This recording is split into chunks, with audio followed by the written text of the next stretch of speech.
बैरमपुरी क्षेत्र के सर्वोच्च योद्धा इसके बाद अंतिम से 90वें और 10वें क्षेत्र के शीर्ष योद्धाओं से मिलने के लिए चले गए।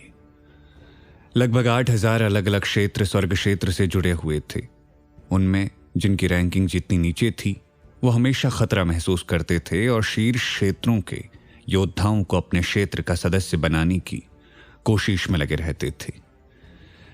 जब हंस क्षेत्र को स्वर्ग और नरक के बीच की लड़ाई के लिए युद्ध क्षेत्र चुना गया तो उस समय भी कई शक्तिशाली योद्धा, यहां तक कि शीर्ष परम योद्धा भी ऐसे ही किसी क्षेत्र में शामिल हो गए। हालांकि जिन योद्धाओं ने ऐसा किया था, नए क्षेत्र के लोगों को उन पर विश्वास नहीं हो रहा था। हालांकि उनके लिए एकमात्र अच्छी बात यह थी कि वो अब भी जीवित थे। हंस क्षेत्र के उत्तरी हिस्से में एक विशालकाय रेगिस्तान में विशालकाय चट्टान थी। पहाड़ में कई गुफाएं भी थी जिसके ऊपर बादल तैर रहे थे। सारिका साह उस रेगिस्तान क्षेत्र में चली गई और उसने चिल्लाते हुए कहा, यदि हिम्मत है तो बाहर आओ। सारिका साह के वहां आने से पहले ही लुओश जाति के योद्धाओं को इंसानी गंध महसूस हो चुकी थी और वो सभी गुफा से बाहर आ गए। योद्धाओं की संख्या 1 लाख के करीब थी। उनमें से 60 से अधिक योद्धाओं की पीठ पर पंख थे। वो पंख फड़फड़ाते हुए सारिका साह की ओर दौड़ पड़े। सभी 60 योद्धा ब्रह्मांड मंडल की क्षमता को विकसित कर चुके थे, लेकिन इसके बावजूद सारिका साह ने अपनी तलवार को हवा में लहराया और अगले 2 घंटों में लुओश जाति के हजारों योद्धाओं को मारकर लाशों का ढेर लगा दिया। सारिका साह के इस रूप को देखकर वहां मौजूद सभी योद्धा बेहद उत्साहित थे। जिन्होंने इस बार शक्तिशाली योद्धाओं को भेजा है वो महान योद्धाओं से मुकाबला करने में सक्षम है। दूसरे क्षेत्र के एक योद्धा ने कहा, इस योद्धा का नाम पता करना होगा ताकि भविष्य में इसे अपने क्षेत्र में शामिल कराया जा सके। स्वर्ग क्षेत्र के सभी योद्धा इस बात से आश्वस्त थे कि स्वर्ग और नरक के बीच होने वाली अगली लड़ाई में झुंझुनू ही रणभूमि बनेगा। इसलिए आयुष्याबाद, फतेहाबाद, दक्कन क्षेत्र सहित सभी शक्तिशाली क्षेत्र झुंझुनू की उच्च प्रतिभा पर अपनी नजरें गड़ाए हुए थे। उन्हें लगता था कि विपरीत परिस्थितियों में झुंझुनू के उन योद्धाओं को वो अपने साथ लाने में कामयाब होंगे। हंस क्षेत्र के पश्चिमी हिस्से में एक छोटा सा तालाब था जहां ट्रेनर कैलाश खड़े थे। लुओश जाति के हजारों योद्धाओं का एक समूह तेजी से ट्रेनर कैलाश की ओर बढ़ रहा था। उनमें से 80 योद्धा ब्रह्मांड मंडल की क्षमता को विकसित कर चुके थे। ट्रेनर कैलाश ने 15 मिनट से भी कम समय में उन ज्यादातर योद्धाओं को मार डाला। उच्च क्षमता वाले कुछ योद्धा बच गए थे। उन्होंने भागने की कोशिश की, लेकिन ट्रेनर कैलाश ने अपनी जादुई शक्तियों का इस्तेमाल किया और उन योद्धाओं पर हमला कर दिया। वो सब भी मारे गए। इतनी कम समय में ट्रेनर कैलाश ने अकेले ही इतनी बड़ी संख्या में योद्धाओं को मार गिराया। स्वर्ग क्षेत्र के योद्धाओं के लिए यह बेहद रोमांचक था। एक योद्धा ने कहा, उसने 55वें स्तर की आध्यात्मिक शक्ति को विकसित कर लिया है। वाकई यह अद्भुत उपलब्धि है। दूसरे ने कहा, उसकी शारीरिक क्षमता भी उच्च स्तरीय है, लेकिन ऐसा लग रहा है जैसे वो अपनी क्षमता को दबाने की कोशिश कर रहा है। एक अन्य योद्धा ने कहा, शायद योग्यता अंक के इस युद्ध में वो अपनी पूरी ताकत का प्रदर्शन नहीं करना चाहता है। शायद उसे डर है कि झुंझुनू क्षेत्र के रणभूमि बनने पर उसे निशाने पर लिया जा सकता है। लुओश जाति के योद्धाओं की हत्या करने के बाद ट्रेनर कैलाश ने भी पेंटिंग बनाना शुरू कर दिया। आसपास मौजूद योद्धा उसे गौर से देख रहे थे। अचानक पेंटिंग से प्रकाश की तेज किरणें निकली और चारों तरफ फैल गई। कुछ ही देर में 100 की संख्या में लुओश जाति के योद्धा पेंटिंग की ओर खींचे चले आ रहे थे। कुछ ही देर में सभी योद्धा पेंटिंग के करीब पहुंच गए और सभी योद्धाओं की मौत हो गई। स्वर्ग क्षेत्र के योद्धाओं ने जब ये देखा तो उनका मुंह खुला का खुला रह गया। जो कुछ भी वो देख रहे थे उस पर यकीन करना उनके लिए मुश्किल था। एक योद्धा ने पूछा, ये क्या है? स्वर्ग क्षेत्र के एक वरिष्ठ योद्धा ने कहा, यह उच्च कोटि की पेंटिंग तकनीक है जिसका इस्तेमाल कर कोई भी योद्धा दूर से किसी को भी अपनी ओर खींच सकता है। ट्रेनर कैलाश की क्षमता को देखकर स्वर्ग क्षेत्र के योद्धा उत्साहित हो गए। सभी उसे अपने अपने खेमे में शामिल करने की योजना बनाने लगे। आयुष्याबाद क्षेत्र के एक वरिष्ठ योद्धा ने गंभीर लहजे में कहा, झुंझुनू क्षेत्र के योद्धाओं को कमतर नहीं आंका जा सकता है। दक्ष के पास पेस्तोर की शक्ति है, साथ ही एक महिला योद्धा उच्च स्तरीय तलवारबाज है। इसके अलावा उनके पास पेंटिंग की क्षमता भी है। वो योद्धा प्रत्यक्ष रूप से दक्ष के करीब पहुंचने की कोशिश कर रहे थे, लेकिन ट्रेनर कैलाश किसी से भी बात करने के लिए तैयार नहीं थे। दूसरी तरफ पत्थर के अंदर दक्ष ने अपनी आध्यात्मिक साधना को जारी रखा। दक्ष ने अमलतास औषधि की ढेरों बूंदों का सेवन कर लिया था, जिसके कारण उसकी शारीरिक साधना में तेजी से बढ़ोतरी हुई, लेकिन उसके पेट के निचले हिस्से में जलन महसूस हो रही थी। उच्च आध्यात्मिक शक्ति होने की वजह से दक्ष अपनी स्थिति को सहज करने में सफल रहा। दक्ष ने अपनी क्षमता का आकलन किया। यदि मैं अमलतास औषधि की 3000 बूंदों का सेवन करूं तो मेरी क्षमता परम शीर्ष के स्तर के समकक्ष हो जाएगी। दक्ष के पास अमलतास औषधि की बूंदें नहीं बची थी। वह स्पेस स्टोर पत्थर से बाहर निकल गया। हंस क्षेत्र में आने के बाद पवित्र फूल भी तेजी से विकसित हो रहा था। फूल से एक बार फिर फल तैयार हो गया। हालांकि फूल के परिपक्व होने में अभी समय था। दक्ष ने पूछा, तुमने लोहास जाति के कितने योद्धाओं की हत्या की है और उनके कितने बूंद रक्त एकत्र किए हैं? पवित्र फूल ने बोतल निकाली और दक्ष को सौंप दी। दक्ष ने बोतल का निरीक्षण किया और कहा, केवल 1540 बूंदें? पवित्र फूल ने कहा, स्वामी, मैंने जल्दबाजी की और तेजी से आगे बढ़ने की कोशिश की। इस दौरान रास्ते में जो भी योद्धा आए, मैंने उन सभी को मार डाला। दक्ष ने बोतल को स्टोर अंगूठी में रख लिया और फिर नक्शा बाहर निकाल लिया और पूछा, अब हम कहाँ हैं? तुम 20 दिनों में बस इतनी ही दूरी तय कर पाए? दक्ष ने नक्शे पर उंगली घुमाते हुए कहा। पवित्र फूल कुछ बोलता इससे पहले ही दक्ष ने कहा, वैसे मैं देख सकता हूं कि तुमने पूरी कोशिश की है। पवित्र फूल ने कहा, लेकिन उस नदी तक पहुंचने में हमें लंबा समय लग जाएगा स्वामी। दक्ष ने कहा, हमें किसी ऐसे रास्ते को ढूंढना होगा जो हमें जल्द से जल्द वहां पहुंचा दे। पवित्र फूल चुपचाप दक्ष की बातें सुन रहा था। कुछ देर सोचने के बाद दक्ष ने कहा, जब हम यहां आ रहे थे उस समय हमें एक सुरंग दिखाई दी। शायद उस सुरंग में प्रवेश कर जल्द से जल्द हम दूसरी तरफ निकल सकते हैं। नक्शा स्पष्ट रूप से चिन्हित किया गया था कि सुरंग कहां कहां थी। दक्ष की निगाहें अब भी नक्शे पर टिकी हुई थी। पवित्र फूल ने दक्ष को समझाते हुए कहा, स्वामी, मेरी सलाह मान लीजिए और ऐसा करने से बचिए। सुरंग की सुरक्षा के लिए लोहास जाति के शक्तिशाली योद्धा मौजूद होंगे। निश्चित रूप से वो हमारे लिए खतरा उत्पन्न कर सकते हैं। दक्ष ने कहा, क्या तुम सुरंग के पास गए थे? पवित्र फूल ने कहा, हाँ, मैं सुरंग के पास गया था। वहां लाखों की संख्या में लोहास जाति के योद्धा थे। उन्होंने सुरक्षा घेराबंदी इस तरह से कर रखी थी कि चप्पे चप्पे पर सुरक्षा का प्रबंध था। मैंने अनुमान लगाया कि उनमें से अधिकतर योद्धाओं की क्षमता शुक्रमंडल के योद्धाओं के समकक्ष थी। उनकी क्षमता देखकर मैं स्पष्ट रूप से बता सकता हूं कि किसी बुद्ध मंडल के योद्धा के लिए भी उनका सामना करना लगभग नामुमकिन था। दक्ष ने अपनी आंखें मूंद ली और कहा, इतनी बड़ी संख्या में लोहास जाति के योद्धाओं की होने की मैंने उम्मीद नहीं की थी। ऐसा लगता है कि सुरंग से निकलना आसान नहीं है। पवित्र फूल ने कहा, यह सही फैसला है। दक्ष ने कहा, भले ही वहां सुरक्षा की भावना है, लेकिन अच्छी बात यह है कि वहां बड़ी संख्या में योग्यता अंक अर्जित किए जा सकते हैं। मैं ऐसे ही हार नहीं मान सकता। चलो वापस चलते हैं और उस सुरंग की जांच करते हैं। पवित्र फूल वापस लौटना नहीं चाहता था, लेकिन उसे दक्ष का निर्देश मानना पड़ा। दक्ष ने अपने पिता सम्राट सोमगुप्त के रथ का इस्तेमाल किया और उस पर सवार हो गया, और चंद्रहास तलवार ने पवित्र फूल द्वारा इकट्ठा किए गए लोहास जाति के योद्धाओं के हथियारों को अपने अंदर अवशोषित कर लिया। वो निम्न स्तर के हथियार थे, इसलिए चंद्रहास तलवार ने उन्हें अपने अंदर अवशोषित करने में अधिक समय नहीं लगाया। उन हथियारों में कुल्हाड़ी थी जिसे दक्ष ने अपने हाथ में ले लिया। दक्ष ने महसूस किया कि कुल्हाड़ी से नकारात्मक शक्ति आ रही है। दक्ष ने कहा, क्या यह पौराणिक नकारात्मक शक्ति है, अमर पिशाच समुदाय की नकारात्मक ऊर्जा की तरह? ऐसा लगता है कि लोहास जाति के योद्धाओं के साथ अमर पिशाचियों का गठबंधन है। रथ पर सवार होकर दक्ष सुरंग के पास पहुंच गया। सुरंग के आसपास बड़ी संख्या में अमर पिशाच इकट्ठा थे। उन योद्धाओं को पहले ही दक्ष के आने की खबर मिल चुकी थी। सुरंग के पास स्वर्ग क्षेत्र के कई योद्धा मौजूद थे जो इस समय गंभीर रूप से घायल हो चुके थे। दक्ष को सुरंग की ओर आता देख उनमें से एक योद्धा ने कहा, लोहास जाति के योद्धाओं को मारकर ढेरों योग्यता अंक प्राप्त करना चाहते हो? दूसरे ने कहा, बेवकूफ है ये। इतने मजबूत योद्धा इस सुरंग में प्रवेश नहीं कर सके और ये अकेले इस सुरंग में प्रवेश करने का ख्वाब देख रहा है। दक्ष उन सभी योद्धाओं की बातें सुन रहा था।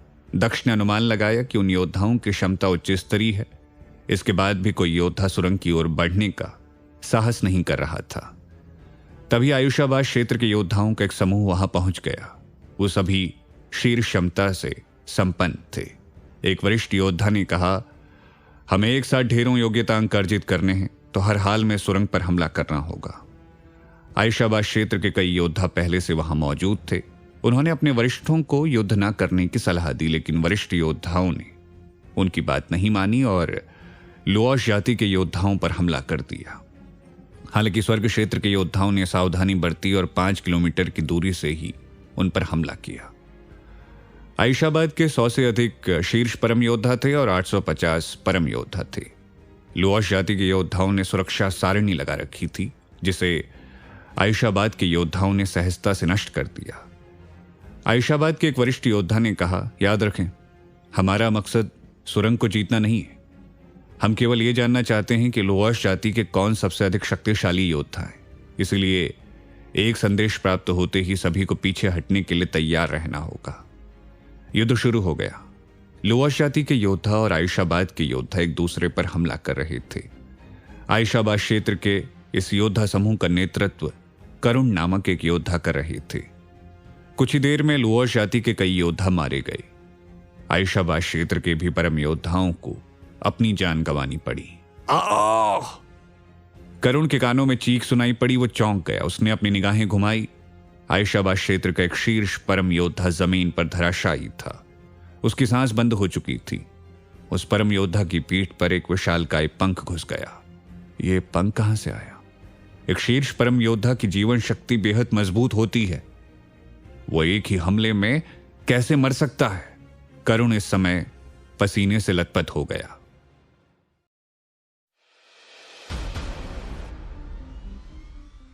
आयशाबाद के वरिष्ठ योद्धा ने करुण को आध्यात्मिक संदेश भेजा और कहा, करुण, फौरन पीछे हट जाओ।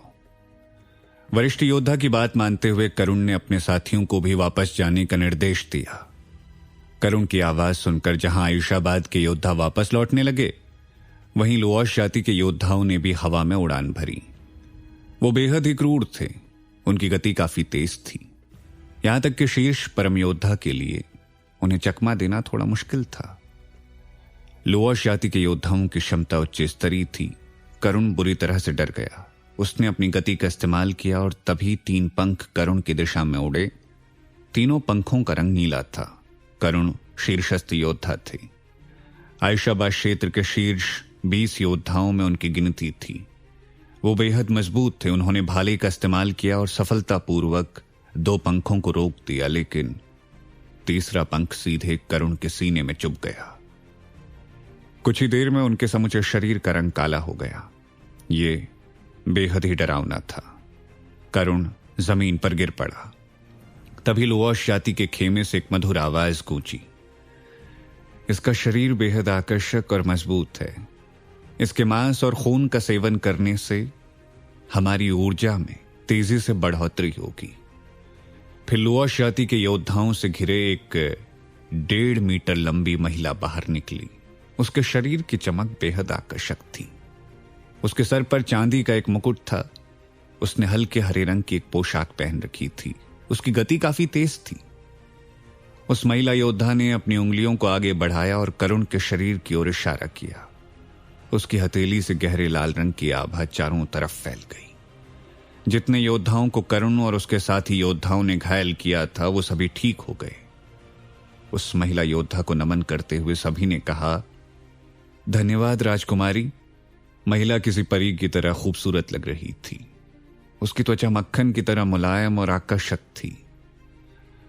आयशाबाद क्षेत्र के योद्धा भले ही डरे हुए थे, लेकिन उस महिला को देखने के बाद उनकी आंखों में वासना स्पष्ट रूप से दिख रही थी। महिला योद्धा कोई और नहीं बल्कि लुओश जाति की राजकुमारी थी। लुओश जाति की राजकुमारी ने उन योद्धाओं की ओर गौर से देखा और अपनी पलकों को झपकाने लगी। अगले ही पल 30 से अधिक परम योद्धा वहीं धराशायी हो गए। अब उनके लिए सांस लेना भी कठिन था। उपस्थित सभी योद्धा जोर जोर से हाँफने लगे। उन्हें इस बात का अनुमान भी नहीं था कि लुओश जाति की राजकुमारी ने उन योद्धाओं को कैसे मारा। लुओश राजकुमारी ने अपने पीछे खड़े योद्धाओं को गौर से देखा और पूछा, तुम सभी वहां खड़े खड़े क्या कर रहे हो? उन योद्धाओं को मार डालो। लुओश जाति के योद्धा अब आयशाबाद के योद्धाओं का पीछा करने को तैयार हो गए।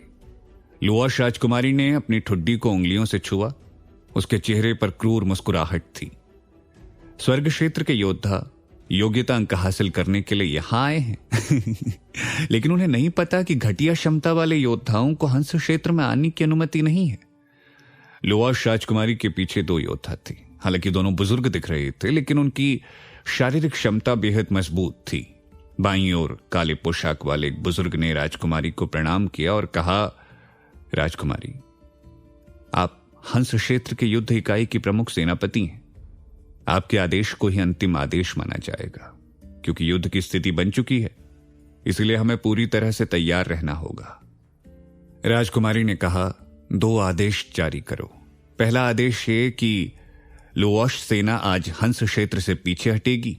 केवल शीर्ष योद्धा ही सीमा की सुरक्षा का कार्यभार देखेंगे। दूसरा आदेश कि कुलकर्णी को उनके योद्धाओं के साथ फौरन यहां बुलाया जाए। तब तक मैं योग्यता अंक की इस लड़ाई को देखना चाहती हूं। अगले ही पल कुलकर्णी वहां पहुंच गया। राजकुमारी ने कुलकर्णी को आदेश देते हुए कहा, दक्षिणी क्षेत्र से खबर आई है। ऐसा लगता है कि योग्यता अंक की दीवार की खोज कर ली गई है। मैं भी जानना चाहती हूं कि आखिर योग्यता अंक की दीवार क्या है। अगर यह वास्तव में कोई दिलचस्प चीज है तो मैं उसे अपने नियंत्रण में ले लूंगी और उसकी सुरक्षा का जिम्मा तुम्हें सौंप दूंगी। हालांकि यह खबर जैसे ही फैलेगी, अधिक से अधिक योद्धा सुरंग का इस्तेमाल कर दक्षिणी क्षेत्र में जाने की कोशिश करेंगे। इसलिए इस समय तुम्हें सुरंग की रखवाली करनी होगी। मैं वादा करती हूं कि इसका बहुत बड़ा प्रतिफल तुम्हें मिलेगा। कुलकर्णी ने कहा, लेकिन यदि आप अकेले दक्षिणी क्षेत्र की ओर जाएंगी तो मुझे स्वाभाविक रूप से चिंता होगी। लुवाश राजकुमारी ने कुलकर्णी को गौर से देखते हुए कहा, मैं तुमसे कई गुना अधिक शक्तिशाली हूं। क्या मुझे अपनी सुरक्षा के लिए तुम्हारी मदद की आवश्यकता होगी? कहते हुए राजकुमारी सुरंग की ओर बढ़ने लगी। दूसरी तरफ चंद्रहास तलवार ने लुवाश जाति के सभी योद्धाओं के हथियारों को अवशोषित कर लिया था। दक्ष ने चंद्रहास तलवार पर अपनी हथेली फेरते हुए कहा, इसने 10,000 से अधिक हथियारों को अपने अंदर अवशोषित कर रखा है। वास्तव में इसकी क्षमता उच्च स्तरीय हो चुकी है। मैं इस तलवार की क्षमता का परीक्षण करना चाहता हूं। दूसरी तरफ दक्ष क्योंकि सुरंग के पास था, लंबे समय तक उसने खुद को सबसे छिपाने के लिए आध्यात्मिक ऊर्जा का इस्तेमाल किया था। लेकिन उच्च आध्यात्मिक आभा को महसूस कर लुवाश जाति के योद्धा सतर्क थे। स्पष्ट रूप से दक्ष के लिए लुवाश जाति के योद्धाओं से सीधा मुकाबला करना बुद्धिमानी भरा विकल्प नहीं था। दक्ष ने खुद को छिपाए रखा, लेकिन अपनी आध्यात्मिक शक्तियों को जारी कर सुरंग की जांच की। हालांकि तभी दक्ष के दाहिनी ओर एक छोटी सी पहाड़ी से कोई मजबूत आध्यात्मिक आभा टकराई और पहाड़ी टूटकर बिखर गई। दक्ष ने दूसरी दिशा में देखा। लुवाश जाति के योद्धा इस समय आयशाबाद क्षेत्र के योद्धाओं का पीछा कर रहे थे। दक्ष इससे पहले के घटनाक्रम को देख चुका था। आयशाबाद के योद्धाओं पर उसे दया आ रही थी। इतनी मजबूत क्षेत्र होने के बाद भी आयशाबाद के योद्धाओं ने लुवाश जाति के योद्धाओं को कमतर आंका था। इसलिए उन सभी को बेमौत मरना पड़ रहा था। दक्ष को आशंका थी कि लुवाश जाति के योद्धा उसे ढूंढ सकते हैं और उस पर हमला करने की कोशिश कर सकते हैं। इसीलिए उसने फौरन तीर धनुष निकाल लिया और धनुष पर तीर रखते हुए सामने की दिशा में निशाना साध रखा था, ताकि यदि लुवाश जाति के किसी भी योद्धा को उसकी उपस्थिति का पता चले तो उससे पहले ही वो उसे निपटा दे। हालांकि दक्ष के लिए सुखद स्थिति रही कि किसी को भी उसकी उपस्थिति का आभास नहीं हुआ, लेकिन इसके बाद भी दक्ष ने जब आयशाबाद के योद्धाओं को मरते हुए देखा तो उसके लिए अपनी भावनाओं को नियंत्रित रख पाना मुश्किल हो गया और उसने लुवाश जाति के योद्धाओं को निशाना बनाना शुरू कर दिया। दक्ष के पहले तीर से लुवाश जाति के 1 दर्जन से अधिक योद्धा वहीं घायल होकर गिर पड़े। दक्ष ने दूसरा तीर चलाया। इस बार भी आधे दर्जन से अधिक योद्धा जमीन पर गिर पड़े। दक्ष यहीं नहीं रुका, लगातार तीर चलाता रहा और बड़ी संख्या में लुवाश जाति के योद्धाओं को उसने मार डाला। दक्ष ने कुल 8 बार तीर चलाए, जिसमें 8 शीर्ष परम योद्धा की क्षमता वाले लुवाश योद्धा मारे गए। आयशाबाद के योद्धा जिन्होंने जीवन की उम्मीद छोड़ दी थी, उन्होंने जब अपनी मदद करते हुए किसी योद्धा को देखा तो उनका चेहरा खिल उठा। लुवाश जाति के एक वरिष्ठ योद्धा ने कहा, हमें उस तीरंदाज को ढूंढना पड़ेगा, वही हमारा असली दुश्मन है। यदि हम उसकी हत्या नहीं करते हैं तो वो कुछ ही देर में हम सभी को समाप्त कर देगा। दक्ष की उच्च आध्यात्मिक आभा की वजह से उसे कोई देख नहीं पा रहा था, लेकिन सभी अनुमान लगा सकते थे कि तीर की दिशा क्या है। इसलिए लुओश जाति के योद्धाओं ने अपनी गति का इस्तेमाल किया और दक्ष की दिशा में भागने लगे। लुओश जाति के योद्धाओं की क्षमता का पता दक्ष ने पहले ही लगा लिया था, इसलिए उसने सामना करने के बजाय खुद का बचाव करना अधिक उचित समझा। अपनी दिशा में बढ़ रहे लुओश जाति के योद्धाओं की गति का पता दक्ष ने पहले ही लगा लिया था, इसलिए उसने स्पेस डोर की शक्तियों का इस्तेमाल कर खुद को गायब कर लिया। लुओश जाति के योद्धाओं में नीलू नाम की एक महिला योद्धा थी, जिसकी आध्यात्मिक शक्ति 54वें स्तर तक पहुंच चुकी थी। नीलू ने अपने हाथ में राजदंड ले रखा था। उसके पीछे कई महिला योद्धा मौजूद थी। नीलू के पास मौजूद एक 30 वर्षीय महिला योद्धा ने कहा, ऐसा लगता है कि वो डरकर भाग गया या जीवन शक्ति खत्म होने से उसकी मौत हो गई। नीलू की आध्यात्मिक शक्ति मजबूत थी, इसलिए उसे इस बात का एहसास हो रहा था कि उसके आसपास कोई न कोई मजबूत आध्यात्मिक शक्ति वाला योद्धा मौजूद है। नीलू ने कहा, इंतजार करो। तभी एक अदृश्य शक्ति ने नीलू पर हमला कर दिया। नीलू पहले से ही सतर्क थी, इसलिए उस हमले से बचने में वो सफल रही, लेकिन उस अदृश्य शक्ति के हमले से वहां मौजूद अन्य योद्धा अपनी सुरक्षा करने में विफल रहे और अंततः वो धराशायी होकर जमीन पर गिर पड़े। लुओश जाति के जो योद्धा अपेक्षाकृत अधिक शक्तिशाली थे, वो अपनी जान बचाने में सक्षम रहे। तभी नीलू ने कहा, सभी इकट्ठे हो जाओ और समूह बनाकर उस पर हमला करो। लुओश जाति के योद्धाओं के लिए सबसे बड़ी समस्या ये थी कि वो उस अदृश्य हमलावर को पहचानने में विफल रहे, इसीलिए नीलू की योजना अधिक कारगर थी। यदि लुओश जाति के योद्धा समूह बनाकर अपना बचाव भी करने की कोशिश करते तो उनकी सफलता की संभावना अधिक थी। अदृश्य योद्धा अचानक उन सभी के सामने प्रकट हो गया। वो कोई और नहीं बल्कि दक्ष था, लेकिन यहां कुल 12 दक्ष थे। लुओश जाति के योद्धा चौंक गए। उन्होंने आध्यात्मिक शक्तियों से संपन्न कई शीर्ष योद्धाओं को इससे पहले देखा था, लेकिन इस तरह की तकनीक नहीं देखी थी। इसलिए उन सभी ने सोचा कि उनके सामने दिखने वाले सभी 12 योद्धा अलग अलग हैं। सभी ने मायावी शक्तियों का इस्तेमाल कर उन्हें भ्रमित करने की कोशिश की, इसीलिए निश्चित रूप से 12 योद्धाओं की ताकत में भी स्वाभाविक अंतर होगा।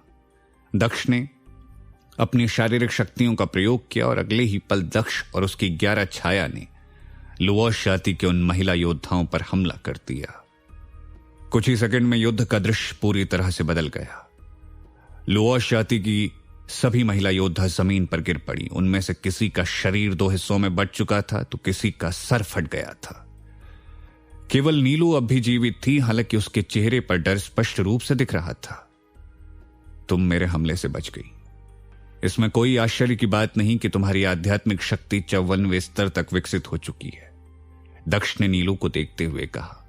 नीलू ने उस मानव योद्धा को देखा जो कि इस समय किसी यमराज की तरह दिख रहा था। नीलू समझ चुकी थी कि उसके लिए उस मानव योद्धा का सामना करना असंभव है, इसलिए उसने अपनी गति का इस्तेमाल किया और भागने की कोशिश करने लगी। दक्ष इसके लिए पहले से तैयार था। उसने अपनी गति का इस्तेमाल किया और उस महिला योद्धा का पीछा करने लगा। तुम भाग नहीं सकती। हालांकि कुछ दूरी की भागम भाग के बाद दक्ष ने महसूस किया कि वो नीलू को पकड़ नहीं सकता है। दक्ष ने अपनी चंद्रहास तलवार को हवा में उछाल दिया। निशाना सटीक था। नीलू का सर 2 हिस्सों में बंटकर जमीन पर गिर गया। शरीर के 2 टुकड़े होने के बाद भी नीलू की जीवन शक्ति क्षीण नहीं हुई थी, वो अब भी जीवित थी। दक्ष को एहसास हुआ कि उसने नीलू को कमतर आंका है। तभी नीलू ने चिल्लाते हुए कहा, तुम्हें सच में लगता है कि तुम मुझे इतनी आसानी से मार सकते हो? नीलू ने अपने चारों तरफ उच्च आध्यात्मिक आभा को अवशोषित किया, जिससे उसके शरीर के दोनों हिस्से करीब आने लगे। कुछ ही दूरी पर मौजूद दक्ष ने महसूस किया कि यदि नीलू के शरीर के दोनों हिस्सों को नहीं रोका गया तो निश्चित रूप से वो दोनों एक दूसरे से चिपक जाएंगे। यदि ऐसा होता है तो दक्ष के लिए नीलू को हराना मुश्किल हो सकता था।